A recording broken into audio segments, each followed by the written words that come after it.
Apat na preso ang nakalaya ngayong araw matapos mabigyan ng conditional pardon ng Pangulo.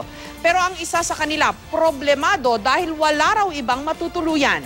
Bukod sa kanila, mahigit 20 pang mga bilanggo ang binawasan naman ng sentensya. May report si June Veneracion. Naka-wheelchair, may sakit at hirap ng magsalita ang 76 na taong gulang na si Catalino How. Pero kahit nanghihina na, mahigpit pa rin ang hawak niya sa papel na nasa kanyang kamay.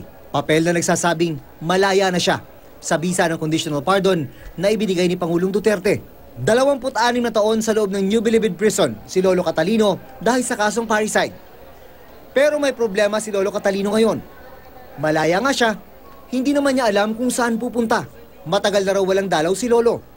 Kaya pag nagkataon, sa pangangalaga ng Department of Social Welfare ang bagsak niya. We're trying our best to contact the family, because it's not surprising that a significant number of our inmates who have served a sentence for quite a while now, whose families have moved away or they've abandoned their loved one. Kasamang nabigyan ng conditional pardon ni Lolo Catalino ang 3 iba pang nakatatandang preso. Salamat ating mahal na presidente na napagpalaya sa amin. At siya lang ang nakapagpalaya. Nagmula nung ilang presidente na nakaraan, siya lang ang nakapagpalaya sa amin. Tulungan ko yung mga anak ko at saka apo para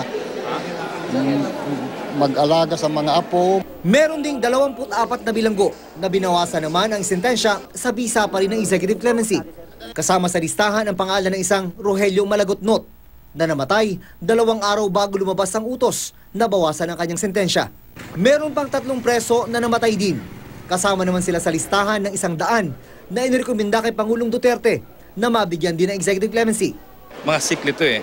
So pag talaga pinagtagal mo yung process na yan, hindi imposibleng may mangyayaring hindi maganda sa kanila. Sa simpleng seremonya kanina sa Bilibid, inanunsyo ni Justice Secretary Vitaliano Aguirre II na meron ng nakalinya na susunod na batch ng mga inmates na palalayain din. Magkakaroon ulit tayo ng programa upang palayain ang additional na 19 na inmates. June Veneracion, GMA News.